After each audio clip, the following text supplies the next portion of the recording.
नमस्कार मित्रों। यह कहानी एक मियाँ नाम की औरत पर आधारित है।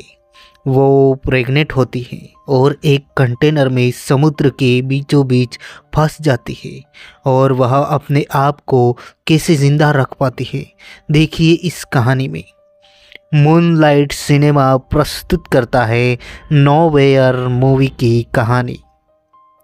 कहानी की शुरुआत में स्पेन शहर में दंगे फसाद हो रहे थे। स्पेन शहर में एक हत्याचारी सरकार का कब्जा हो गया था और वह लोग संसाधनों और खाने की कमी के कारण प्रेग्नेंट औरतों, बच्चों और बुजुर्गों को मार रहे थे। वहाँ एक प्रेग्नेंट औरत मिया और उसका पति निक वहाँ से भागकर आयरलैंड जाना चाहते थे। उनकी एक बेटी भी थी जिसको कुछ लोगों ने मार दिया था। वह दोनों कुछ लोगों की मदद से समुद्र के रास्ते भाग रहे थे और वह एक ट्रक कंटेनर में बैठते हैं और वहाँ से जाने लगते हैं। वहाँ कुछ और भी लोग थे। उनमें से एक लड़की के पास ड्रिलिंग मशीन था। वह उस मशीन से कंटेनर में एक छेद कर देती है ताकि वो लोग उस छेद से बाहर देख सके। फिर मिया अपने पति निक से कहती है, क्या पता हमारी बेटी ज़िंदा हो। निक कहता है, नहीं, वो मर चुकी है। वो लोग उसे ले गए थे और उसे मार दिया होगा। उनके पास ज़्यादा खाना भी नहीं था। मिया निक को एक चॉकलेट दिखाती है। निक कहता है, इसे तुम वहाँ पहुँचकर खाना। मिया पूछती है, क्या तुम्हें पता है ये लोग वहाँ नहीं आएंगे? वो बोलता है, नहीं, आयरलैंड की सरकार बहुत मजबूत है और वहाँ के लोग भी बहुत स्ट्रॉन्ग हैं। वहाँ ऐसा कुछ भी नहीं होगा। फिर निक अपनी पत्नी के पेट पर हाथ फिराते हुए कहता है, हमारी बेटी नोवा कैसी है? मिया बोलती है, तुमने इसका नाम भी रख लिया। तभी अचानक ट्रक रुक जाता है और निक दरवाजे की तरफ जाता है। दरवाज़ा खुलता है और वहाँ बहुत सारे लोग जो देश छोड़कर भाग रहे थे वह उस कंटेनर में घुस जाते हैं और उस भीड़ में मिया पीछे रह जाती है और निक आगे। वहाँ के गार्ड बोलते हैं, आधे लोग नीचे उतर जाओ, और वो लोग निक को ज़बरदस्ती नीचे उतार देते हैं और दूसरे ट्रक के कंटेनर में बैठा देते हैं। इस तरह वह दोनों अलग अलग हो जाते हैं। मिया उस छेद से देखती है। निक 107 नंबर के ट्रक में बैठा था। वह उसे फ़ोन करती है। निक कहता है, मिया तुम चिंता मत करो, यह दोनों ट्रक एक ही जगह जा रहे हैं और अपने सामान का ध्यान रखना। फिर वह फ़ोन को कट कर देता है। उस कंटेनर में ज़्यादातर प्रेग्नेंट औरतें और बच्चे थे और आगे जाकर एक जगह पर उनका ट्रक रुकता है। वहाँ हथियारों से लैस कुछ लोग थे जो ट्रक को चेक करते हैं, मगर कंटेनर में बैठे सभी लोग पीछे की तरफ छुप जाते हैं। उन्हें कंटेनर में कुछ भी नहीं मिलता, लेकिन उनको शक हो जाता है और कंटेनर के अंदर ही और एक दरवाज़ा था जिसके पीछे वो सभी लोग छुपे हुए थे।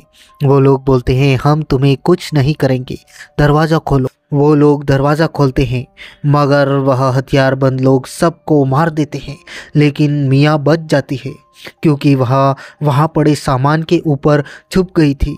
फिर वह लोग लाशों को वहाँ से हटा देते हैं। तब तक मिया डर के मारे वहीं पर छुपी रहती है। ये सब देखकर मिया बहुत घबरा गई थी। फिर वह निक को कॉल करती है, लेकिन उसका फ़ोन बंद था। वह उसे वॉइस SMS करती है, निक तुम छुप जाओ, वो लोग सबको मार रहे हैं। अब उस कंटेनर में गोलियां लगने से बहुत सारे छेद हो गए थे और उस कंटेनर को एक शिप पर लोड कर दिया जाता है। मिया निक को कांटेक्ट करने की कोशिश करती है मगर निक का फ़ोन बंद था। वह छेद से देखती है मगर शिप पर उसे निक का कंटेनर नहीं दिखता। अब मिया को पता भी नहीं था कि उसका पति ज़िंदा है या मर चुका। वहाँ नीचे बैठ जाती है और वहाँ उसे कुछ चीज़ें मिलती हैं जिसमें एक फ़ोन, ड्रिल मशीन और एक टॉर्च थी। और फिर अचानक उस रात समुद्र में तूफान आता है और शिप के हिलने से वह कंटेनर में इधर उधर टकराने लगती है। वह मदद के लिए बहुत चिल्लाती भी है मगर तूफान की वजह से उसकी आवाज़ कोई नहीं सुन पाता और वह कंटेनर समुद्र में गिर जाता है। अगले सीन में मिया बेहोश हो गई थी और उस कंटेनर में छोटे छोटे होल्स की वजह से पानी भर रहा था। फिर मिया को होश आता है और वह छेद से बाहर देखती है तो उसे पता चलता है कि उसका कंटेनर पानी में तैर रहा था और वह दूर दूर पानी के सिवाय कुछ भी नहीं था।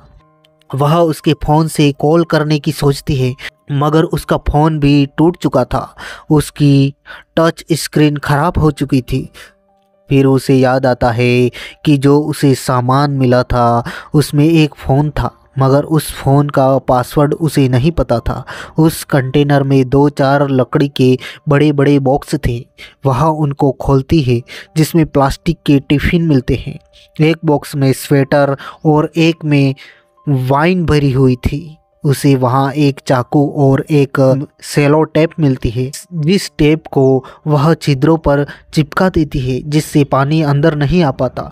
उसके पास एक फ़ोटो एल्बम था जिसमें उसके फैमिली के फ़ोटोज़ थे। वह उसे देख रही थी तभी उसे कुछ लोगों के चिल्लाने की आवाज़ आती है।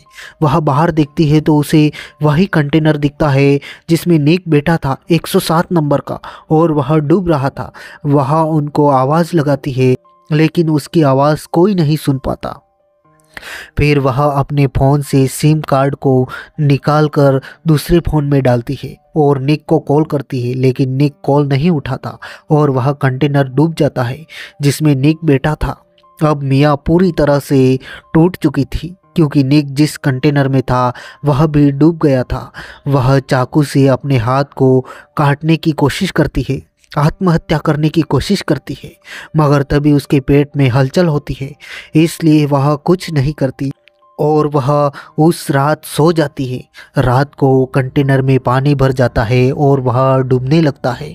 मिया भी पानी के अंदर डूब जाती है लेकिन तभी उसे नींद खुलती है। दरअसल वह सपना देख रही थी लेकिन सच में उसने जो टेप चिपकाई थी वह निकल गई थी और पानी अंदर धीरे धीरे घुस रहा था।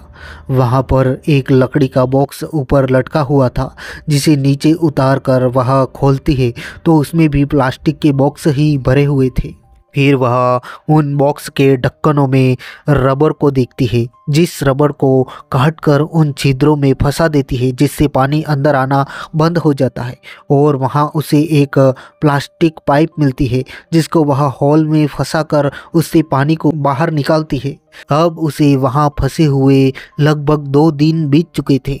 उसके पास खाने के लिए सिर्फ एक ब्रेड थी और पीने के लिए 2 बोतल पानी। फिर उस दिन निक का कॉल आता है। वो बोलता है मैं फंस चुका था इसलिए तुमसे बात नहीं कर पाया, मैं तुम्हारे पास आ रहा हूँ, तुम फिक्र मत करना। मिया कहती है मैं शिप पर नहीं हूँ। निक पूछता है तो कहाँ हो? वो बोलती है मेरा कंटेनर समुद्र में गिर गया था और मैं समुद्र के बीचों बीच हूँ। वो बोलता है मिया तुम फिक्र मत करो, सब ठीक हो जाएगा, मैं तुम्हें बचा लूँगा, तुम हिम्मत मत हारना। फिर उसका फ़ोन डिस्कनेक्ट हो जाता है और मिया को बीच बीच में पेन भी हो रहा था, उसके पेट में दर्द भी हो रहा था। अब वह उन लकड़ियों के बॉक्स पर बैठ जाती है क्योंकि नीचे पानी भर चुका था। उस दिन वह थोड़ी बहुत ब्रेड खाती है और फिर से वहाँ पर तूफान आता है। समुद्र की लहरों से उसके कंटेनर में ज़्यादा पानी आने लगता है और उसी वक्त उसे डिलीवरी पेन होना शुरू हो जाता है। निक का कॉल भी आता है मगर फ़ोन पानी में गिर जाता है और उसकी डिलीवरी भी होने वाली थी। वह पानी में जाकर खड़ी हो जाती है और पानी में ही बच्चे को जन्म दे देती है लेकिन वह बच्चा रो नहीं रहा था। वह उसकी पीठ सहलाती है और बच्चा रोने लगता है। अब उस रात वह लकड़ी के बॉक्स में गुजारती है और बच्चे की नाल काट कर एक बॉक्स में रख देती है। आज उसका वहाँ पर रहते हुए 3रा दिन था। मिया उसके बच्चे को दूध पिलाने की कोशिश करती है लेकिन बच्चा दूध नहीं पीता। अब वह निक से कांटेक्ट भी नहीं कर सकती थी क्योंकि उसके पास दूसरा फ़ोन था, वह भी ख़राब हो चुका था। फिर वह उस ड्रिल मशीन से कंटेनर के ऊपरी हिस्से पर छेद करने की कोशिश करती है मगर उसका बच्चा भूख के मारे बहुत रो रहा था। वह उस पर चिल्लाती है तुम दूध नहीं पियोगी तो मर जाओगी। तब हमें पता चलता है कि उसको एक लड़की पैदा हुई थी। कुछ देर बाद वह उस बच्ची को फिर से दूध पिलाने की कोशिश करती है और अब की बार बच्ची दूध पीने लगती है और फिर शांति से सो जाती है। अब मिया को भी भूख लगी थी, उसके पास बचा कुछ खाना था, वह उसे खाती है। अब उसके पास पानी और खाना खत्म हो चुके थे और फिर वह कंटेनर में ड्रिल से छेद करने लग जाती है, लेकिन अब ड्रिल मशीन भी बंद हो जाती है। उसकी बैटरी खत्म हो जाती है। अब मिया बहुत थक चुकी थी। फिर वह अपने ख़राब हो गए फ़ोन का लॉक खोलने की कोशिश करती है, मगर वह नहीं खुलता, इसलिए वह गुस्सा होकर चीज़ों को फेंकने लगती है। तभी उसे चाकू दिखता है। फिर वह चाकू से कंटेनर के उस आयरन की शीट को काटने की कोशिश करती है, जिससे उसके हाथ भी जख्मी हो चुके थे और उसके पास खाना भी नहीं था और खाना नहीं खाने से उसके शरीर में अब ताकत भी नहीं बची थी। फिर वह उस रात सोने की कोशिश करती है, मगर उसे भूख के कारण नींद नहीं आती और वह अब बच्चे की नाल, जिसको उसने एक बॉक्स में बंद कर कर रखा था, वह उसे खा जाती है।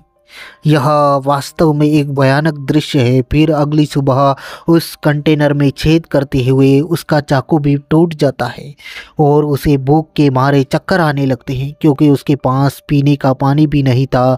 बारिश के पानी की बूंदें छत से टपक रही थी। वह उसे पीकर प्यास बुझाने की कोशिश करती है। फिर वह थक कर पानी में बैठ जाती है।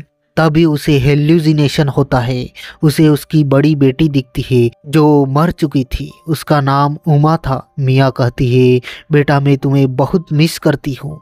उमा बोलती है, फिर मुझे उन लोगों के हवाले क्यों कर दिया? वो बोलती है, मुझे माफ़ कर दो बेटा। फिर उमा वहाँ से गायब हो जाती है और वहाँ पर निक भी आता है। फिर मिया को होश आता है और वहाँ बारिश हो रही थी। ये सब उसको हेल्यूसिनेशन हो रहा था, उसका भ्रम हो रहा था। वह बारिश के पानी को इकट्ठा कर लेती है। तभी उसे आइडिया आता है। वह उस आयरन की शीट को एक रस्सी की मदद से टेढ़ा कर देती है, जिससे अब ऊपर जाने का रास्ता बन जाता है। वह उसकी बच्ची नोवा को लेकर ऊपर चढ़ती है, जहाँ दूर दूर तक समुद्र के सिवाय कुछ भी नहीं था। फिर उसे वहाँ मछलियाँ दिखती है और वह एक रोड की मदद से मछलियों को पकड़ने की कोशिश करती है, लेकिन उसकी ये कोशिश नाकाम रहती है। दरअसल भरे समुद्र में मछलियों को पकड़ना बहुत नामुमकिन था। फिर वहाँ से एक एरोप्लेन गुजरता है। वहाँ नीचे जाकर कांच का एक टुकड़ा लाती है, लेकिन हड़बड़ाहट में चढ़ने से उसके पैर पर चोट लग जाती है। फिर वह उस कांच के टुकड़े से एरोप्लेन को बुलाने की कोशिश करती है, लेकिन उसकी यह कोशिश भी नाकाम रहती है। फिर वहाँ नीचे आकर उसके घाव पर वाइन डालती है और उसके घाव पर टाँके लगाती है। फिर उस रात को वह कपड़े के धागों की मदद से एक जाल बनाती है और अगली सुबह उस जाल से मछलियाँ पकड़ लेती है और उन मछलियों को खाकर अपनी भूख को शांत करती है। अब वहाँ फंसे हुए उसको 9 दिन हो चुके थे। वो उन प्लास्टिक के डिब्बों में मदद का, हेल्प का नोट लिखकर उसे पानी में डाल देती है ताकि उसे मदद मिल सके। और अब वहाँ रहते हुए उसको 12 दिन बीत चुके थे। फिर एक रात मिया के फ़ोन पर निक का अचानक कॉल आता है। उसके फ़ोन की स्क्रीन ख़राब थी, लेकिन जैसे तैसे करके वह कॉल रिसीव कर लेती है और निक कहता है, मुझे माफ़ करना, मैंने तुम्हें कॉल नहीं किया। मैं कंटेनर में छुपा हुआ था और उन लोगों ने मुझे देख लिया। मैं वहाँ से भाग गया, लेकिन मेरे पैर पर गोली लगी है। मैं तुम्हें बचाने नहीं आ सकता, तुम्हें खुद को बचाना होगा मिया। मिया कहती है, मैं अकेली नहीं हूँ, अब मेरे साथ हमारी बेटी भी है। मेरी डिलीवरी हो गई है और हम दोनों ठीक हैं। मैंने उसका नाम नोवा रखा है। यह सुनकर निक बहुत रोता है। मिया निक को फ़ोन पर उसकी बेटी की आवाज़ सुनाती है और मिया भी बहुत रोने लगती है। फिर कॉल डिस्कनेक्ट हो जाता है। अब मिया को वहाँ रहते हुए 26 दिन गुजर चुके थे। लगभग 1 महीना हो चुका था। कंटेनर भी पानी से लगभग भर चुका था और उसने नोवा के सोने के लिए एक झूला भी बना लिया था, जिसको उसने प्लास्टिक के डिब्बों से कवर कर रखा था ताकि वह नोवा का वज़न सहन कर सके और पानी में डूबे नहीं। फिर एक रात कंटेनर में ज़्यादा पानी घुसने लगता है। मिया कंटेनर के अंदर पानी में उसके फ़ोटो का एल्बम लेने जाती है, मगर वहाँ उसके पैर रस्सियों में फंस जाते हैं और कंटेनर भी डूब जाता है और नोवा का झूला भी पानी में तैरने लगता है। मिया चाकू से रस्सियों को काट कर बाहर आती है, मगर उसे वहाँ नोवा नहीं मिलती। वहाँ एक बहुत बड़ी व्हेल मछली भी आती है। वो मछली पानी से बाहर सांस लेने आती है। तभी पानी के छींटे नोवा पर गिरते हैं और नोवा रोने लगती है, जिसकी आवाज़ को सुनकर मिया उसे ढूंढ लेती है। अगली सुबह कुछ लोग समुद्र में मछली पकड़ने आते हैं। उनको पानी पर नोवा का झूला तैरता हुआ दिखता है।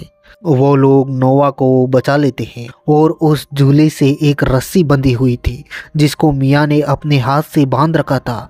वो लोग मिया को भी पानी से बाहर निकाल लेते हैं और इस तरह से उन दोनों माँ बेटी की जान बच जाती है और मूवी की कहानी यहीं पर ख़त्म हो जाती है। आशा करते हैं यह कहानी आपको पसंद आई होगी दोस्तों। अगर पसंद आई हो तो वीडियो को लाइक कर लीजिए, वीडियो को शेयर कर दीजिए और चैनल को सब्सक्राइब करना ना भूलें, ताकि आगे आने वाली ऐसे ही शानदार मूवीज़ के वीडियो आप तक सबसे पहले पहुंच जाए। थैंक यू, धन्यवाद।